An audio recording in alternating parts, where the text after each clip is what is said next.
hello there. I'm Jimmy Shuker alongside Albert Chalmers, and this is Radiant Light, a spiritual discussion podcast, episode 5, Zen Diaries. Today's episode's going to be a little bit different to what we usually do. Albert and I are going to be pulling the curtain back further than we've ever done before in terms of showing you guys how our daily lives are and how Zen Buddhism applies. So with that being said, let's get started. Albert, how you doing? Good, thanks. How are you doing? Yeah, great, thanks. Well, I've been a little bit up and down. I'm not sure if the listeners can hear in my voice. I've been a little bit under the weather lately, but I'm getting over it. Back in business, so to speak. That's good. Yeah, man. It's been a long holidays. Feels like a month has gone by, but it took a long time. Well, the irony is we knew from the beginning we wouldn't be seeing each other for quite a while because, you know, you had your plans to go to Canada for 3 weeks. I was going to England for a week as well, so we was anticipating that we wouldn't get to see each other. And then it seemed like we would see each other quickly because you were telling me your plans fell apart when you went to Canada, didn't happen. We'll get into that in a minute, I assume. And then having thought that we would get back together and record a podcast sooner than expected, it still didn't happen because I fell ill. Right. I've been locked up in my own home. Everyone's been on quarantine, so. Yeah, it's been pretty bad. But, man, what happened with the Canada trip, man? Just bad weather, cancellation. Really couldn't be helped. Just one of those things, you know, when you have plans, sometimes God or the universe can switch it up in a minute. Like we're at the whim of nature, not the other way around. So it's like coming to terms with that in the moment was the Zen part of it. Accepting it as fast as possible, because there was still a grieving process in that sense. Yeah, well, firstly, I should have said sooner, I'm really sorry to hear that your trip fell apart like that. That's terrible, you know. But like you say, and like we've preached so much on this podcast that something that looks bad on paper, bad in inverted commas, can turn out to have good inside it. And you say the Zen helped you come to terms with it more quickly. In the moment, yeah. Your brain still does its natural cycle of emotions and things. Like that doesn't really change. It's more just like how you deal with it. Do you let it control you? Or do you just... Do you control it? Yeah. I did a bit, bitch. And then I was like, I wish I could just go to Thailand or something. I think next Christmas, that'll be the time when I first make the plunge. You know, I told Rebecca and Leon, screw this Christmas and all this winter. Let's just Thailand next year. Like, fuck it, I'll pay. I'm going to make myself work harder this year so I get that reward at the end of the year of taking my family to Thailand, living a dream. Well, that really could be the good coming out of the bad, the yin-yang effect, if that's what you're going to do now. I'm not going to let myself get distracted from the goals that I have. But what's attracting you to Thailand? Is it the Buddhism, I assume? Actually, no. You'd be, that's a funny little curveball. That's the irony of it. It's not. It's the beaches, the weather, the food, the people, and martial arts. Those are the main ones. Buddhism's like the extra thing. That's a more recent interest of mine, which is a huge interest of mine. Buddhism comes from my interest in martial arts and Taoism. That's why I got into it. Yeah, and you'll naturally be drawn even more into it when you go to Thailand. Yeah, exactly. You know, Buddhism's everywhere. It's just their state religion. So, Jimmy, before we move on, would you like to tell me about your trip? I haven't heard anything, really. Thanks for asking. Yeah, it was it was fantastic. Really, really nice to go back, you know. There's always a little bit of a yin and a yang to it, you know. On the one hand, it's fantastic to go home and see friends and family. But then on the other hand, it's kind of like, oh, you know, I feel like I've changed so much internally and they're not going to see it and they're expecting me to be my old way, you know. So Yeah. I always have a bit of anxiety going in, but Expectations are something you just naturally are expected to fulfill, that goes on in an endless cycle. yeah. But no, luckily it just wasn't really like that at all this time. I was able to just relax, really enjoy the moment. And I think one of the reasons it worked so well is I didn't over plan, funny enough. Usually, I put some big announcement on Instagram, here we come, England, blah, blah, blah. And then I've got sort of friends and family reaching out to me, should we do this, should we do that? And, I'm grateful for it, it's fantastic. But once you kind of fill the calendar up, Yeah. you end up spending a lot of your time rushing from one activity to the next, and you can't really... Yeah. That's how it happened when I went to Toronto in the summer. Yeah, you said you'd experienced that yourself, right? Yeah. It was cool, but it was like not enough time to do everything, so you get a little bit exhausted by the end. I was pretty tired. Yeah. And it wasn't even Christmas. Well, like I say, I didn't do that this time. This time it was more open schedule. I kept it a little bit low key, and thankfully that just made it a lot easier to just be in the now and chill out and enjoy the moment, really. I've struggled a little bit with Christmas these last few years. I don't know, call me cynical, but it just feels like the original concept of what Christmas was all about, a religious festival celebrating Jesus' birth, seems to just be completely overlooked in today's culture. And I don't know, it's kind of like, it's lovely for the children, of course. I really enjoy it from that perspective.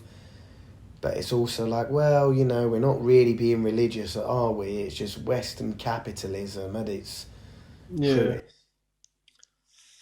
I could kind of like apologize for Christmas and defend it a little bit because I know that people get lonely, but the pressure of being lonely comes from Christmas existing in the first place.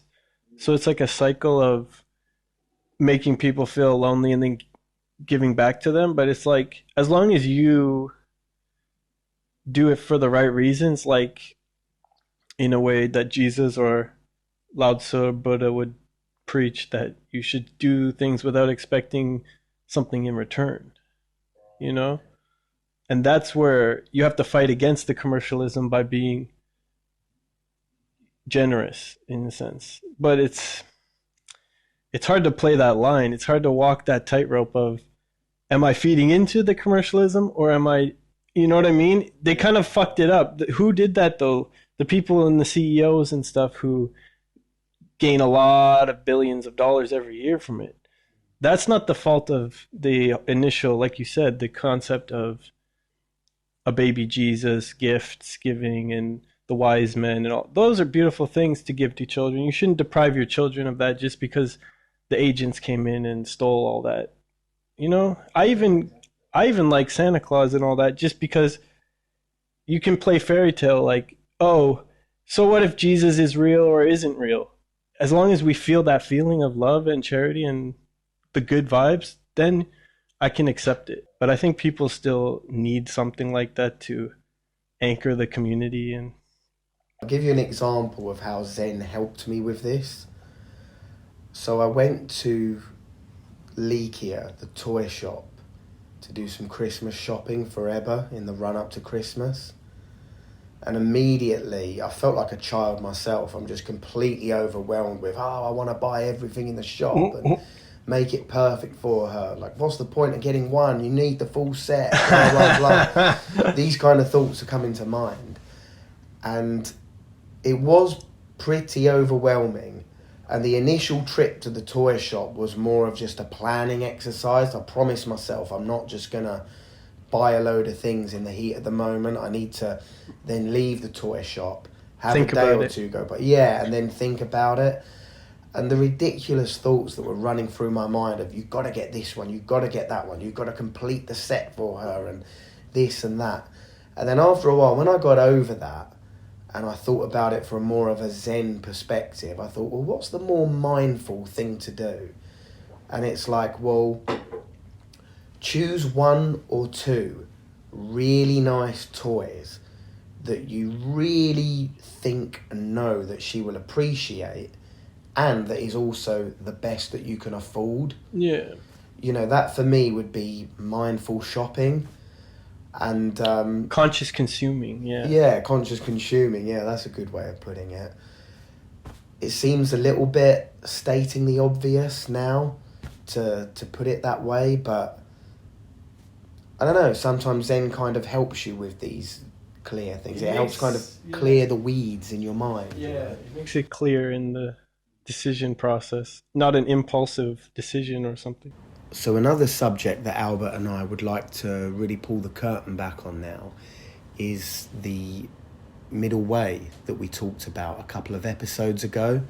It was really, we termed it matrixy, but we kind of experienced the middle way as we talked about the middle way. Our first ever attempt to record a podcast went terribly. It was I don't know, man. I mean, we got a little too loose, but I think we got something out of it. Yeah, we got something out of it, of course. Yeah, so, okay. Terribly is like you got nothing out of it. It was a waste of time. Okay, yeah, I understand. This was like, you know, good first attempt. We had a couple too many drinks. Yeah, we recorded some good stuff. We talked about how we got into Zen Buddhism and everything that brought us to this point today. But we was also drinking quite strong alcohol whilst we were talking. And there was a whole extra part of that episode that we just decided not to include because it just came across as ridiculous. The good thing is we came out of that episode with a clear idea of what the podcast would be going forward. We didn't even have a topic when we started recording that night. And now that's true, actually. It's fun to learn about it and share it at the same time because you learn more when you try to teach about it or share it with others. Yeah, I think we've said this a few times that we're very much newbies to Zen Buddhism, and we're learning.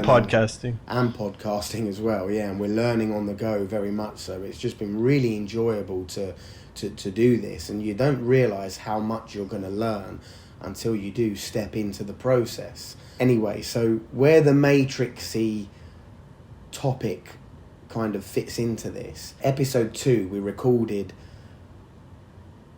Buddha's Four Noble Truths and the Middle Way all in the same night. And this time, where we'd kind of, in inverted commas, seen the error of our ways and decided not to get drunk whilst recording the podcasts, we went totally over to the other extreme. And all of a sudden, it was a bit robotic. Yeah, we were really rigid, body language hunched up over a table, a ton of notes in front of us, trying to structure everything. We'd zapped all the fun out of what we was doing for ourselves, and it was really coming across. That recording we initially made that night came across quite horribly, right, Albert? Yeah, it kind of did. It was awkward. Yeah, it was awkward at least. So we had to redo that one. But then once we were in the flow, we came back to the middle way episode. I think we were kind of in the middle at that moment. We felt like we found a good balance. Yeah, so what happened is we abandoned ship. We were really frustrated. I think it was Saturday night, and I think it was your decision. It was a really good call. Let's just pop down to the local supermarket, buy some low alcohol beers, get some chips, get some dip, kind of chill out a little bit, you know, like loosen things up. I think we read that story about the Buddha and his middle way, and then I was like, we're not doing that at all. We need to, you know, we can eat a little, feel relaxed, and enjoy ourselves while we do this. And that was yeah, as we were reading about the middle way, we didn't realise we did realise at the time that we wasn't actually practicing what we were preaching. Yeah, but I think we kind of went in a chronological order, like not to compare what we did to Buddha's 7 years of aesthetic living, but we were just trying to be a little bit... It took Buddha 7 years, we cracked it in one night, right? Yeah, exactly. Well, we just want to feel a glimpse of what the story entails, the meaning behind it. Yeah. We're asking the universe, show us what this really means, not we're not here to just read from a book. It's not a history lesson. We're actually practicing in a small way. And I think you build up over time, right? Once you practice, it becomes a much more organic process. Yeah, absolutely. Well, it did become more organic after that, right? Because once we experienced that with the middle way, we kind of got into a routine where we know, oh yeah, we meet up, we chill out for a little bit, maybe take like a low alcohol beer or cider or whatever, not a huge walk on the wild side, but relax a bit. We don't need to be so hard on ourselves. Yeah. And that was kind of our Western equivalent of applying the middle way to our day-to-day lives. Yeah, right, exactly. It has to be within a reasonable, at least at this point. I'm not moving to Japan or going into a Zendo or Shaolin temple or anything just yet. I mean, eventually I'd like to visit those places. One step at a time. Right. You have to realize what that entails and the reality of it. Are you going to be able to deal with that amount of structure and discipline? At this state, probably not. But you could chip away at it, get to a point where you don't lose the Tao, but you still have a good structure and a good routine and a good... You basically build all that around the Tao. The Tao is at the heart of it. Then you build on top of that. It's very yin and yang. Yeah, so to speak. Well, clearly at the start of the process of making the podcast, we were completely one way with the yin, getting drunk whilst recording, that just really didn't work for us. And then the yang going in the other direction where, oh, well, we're taking ourselves way too seriously now. We're not even able to enjoy what we're doing, chill out a little bit. Don't you think when the pendulum swings at the beginning, it's violently swinging back and forth? And as it gets towards the center, it slowly, you know what I mean? Yeah, just gently. Finds the center of gravity. In martial arts, the center of gravity is called the Dantian. But working with that on like a chi level in a small way, in my Taoism, my practice is very like low key, but it is something I think about. It's something I practice. So martial arts is like the metaphor that I use to explain the Buddhism, because without the martial arts, I'd never understand what the heck these guys were talking about. This is only insight. It's a glimpse into that reality.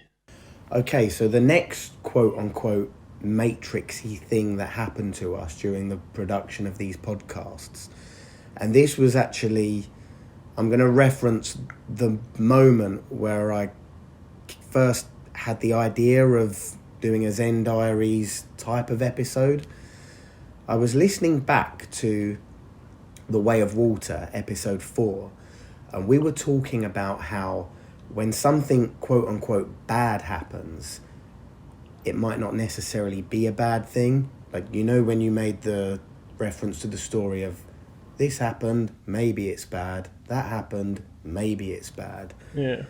And I just thought about everything that happened in and around the production of that episode, and how, well, the viewers are going to find out now, it was quote-unquote bad, and our friendship... Rocky waters. Yeah, rough waters, yeah. We navigated our way through it. Our friendship had its first ever little wobble, so to speak. Well, I hope you know that nobody's in my close circle who hasn't had tussles with me. If you want to be my close friend, I'm sorry, you're going to have it rough some of the time. The people who don't know me, I've never had a run-in with.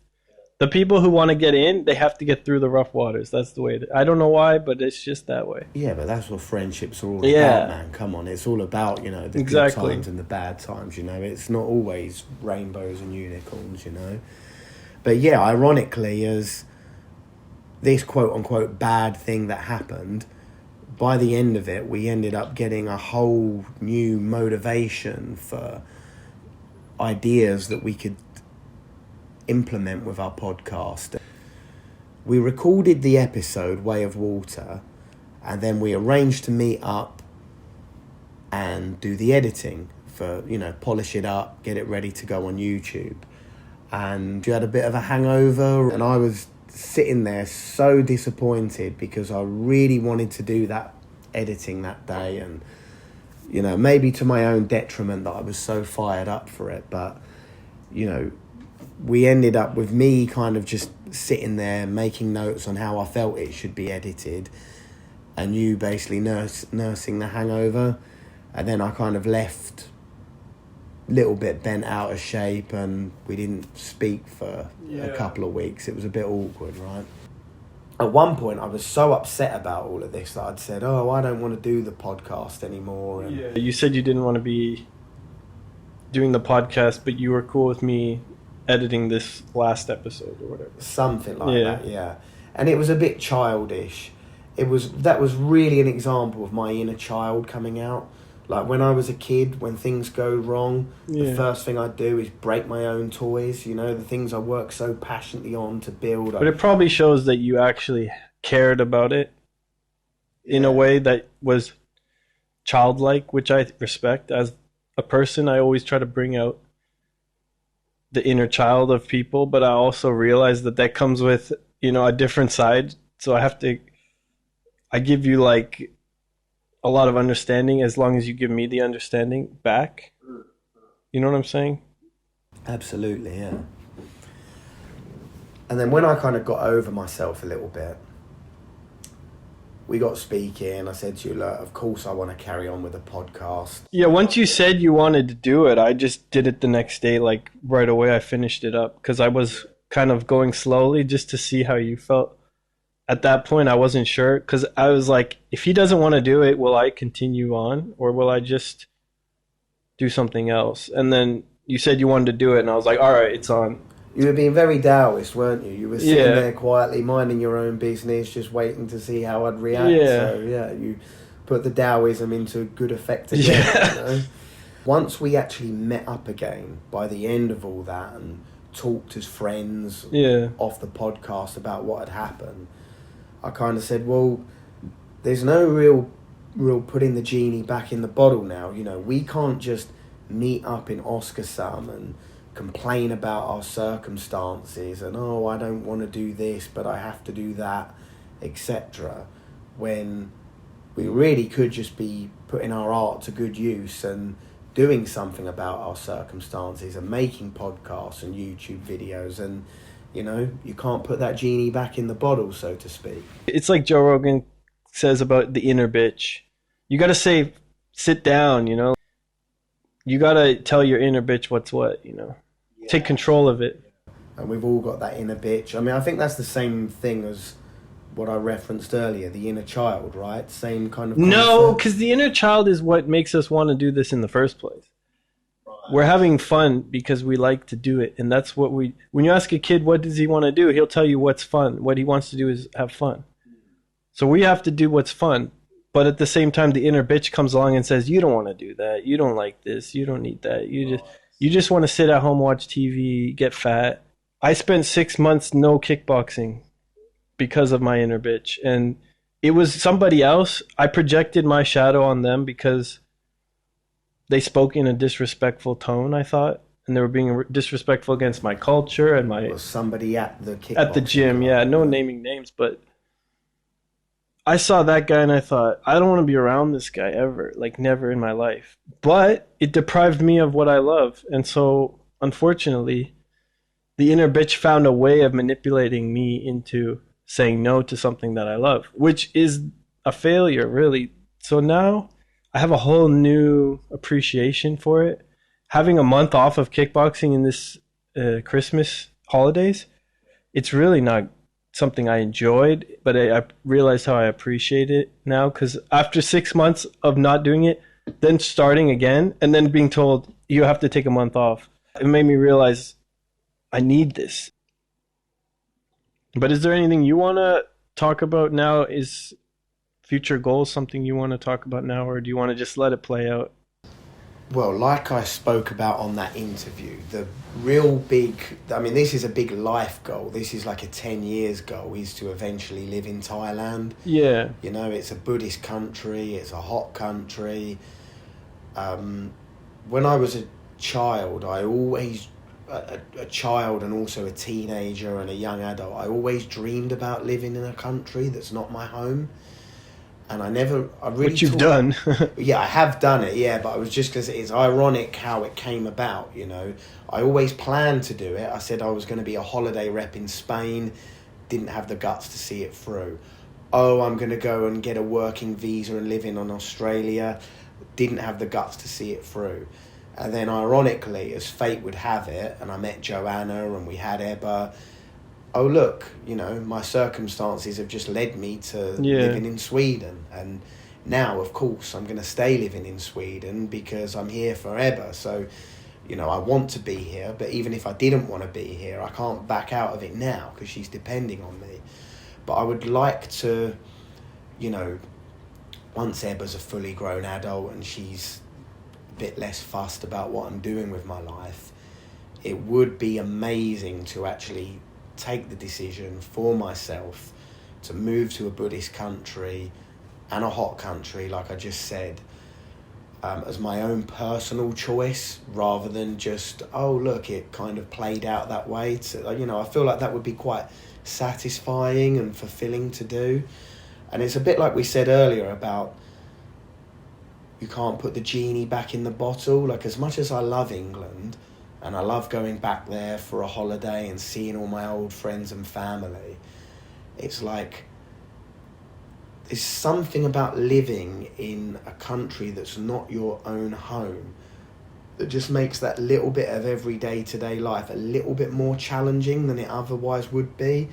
You know, going to the supermarket and navigating the shopping a little bit, you know. Even today, after I've been here for so long, it can be a little bit tricky sometimes, you know.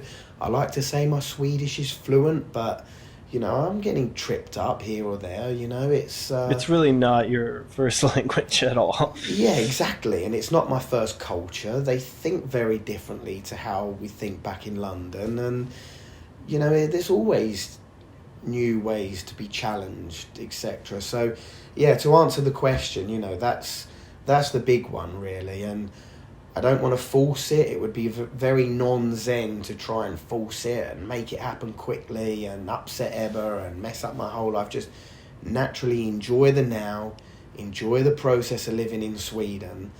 And as long as, like you said, speak my goal into reality of eventually living in Thailand, my mind will just take me into that direction, God willing, if I make it that far in life, to be able to make the move when the time is right. If you want to spread something out, it has to go out. You have to put it out in your words, in your actions. And that's what the podcast really means to me, is adapting my life, you know, not just talking, but really living. We're not lying about it and saying we're professional in that sense, but we're trying to make it as professional as we can so that one day we can look at it and be proud and say, what did Alan Watts say? Be sincere, but not serious. Yeah, and also, absolutely, he said that. And just to kind of add to that, it's kind of that Zen beginner's mindset is kind of the beauty of what we're doing. I love owning the fact that we're learning on the go as we do this. Yeah, that's the beauty of it. Yeah, definitely. I feel like it's improving us and, you know, the small little base of an audience that we've built up already, I'm really grateful for, and hopefully it's helping them as well, you know. Yeah, giving it back. Whatever you learn, it's better to pass it forward, you know, to break the chain of suffering in the world. That's the whole goal of all this spirituality in the first place. Yeah. And as we mentioned before, the next step is going to be the Confucianist episode that we've talked so much about now, and even teased at the end of our last episode, right? Yeah, well, what we're going to do is next episode, we're going to have my friend Sean on, and he's going to give us the lowdown on Confucianism. He's lived in China. He's a philosophy major, history teacher, and I know that he's really eager to come on this show and spread some of... He's not actually a Confucianist himself. He said, be prepared that I might not agree with Confucius on most things, but... Well, it's good to have an objective person in the hot seat, right? Yeah, exactly. Okay, that appears to be all we have time for on today's episode. Don't forget to like this episode and subscribe to our YouTube channel, as well as whichever platform you listen to your podcasts on. And you can even follow us on Instagram too. So until next time, good night, God bless, and namaste.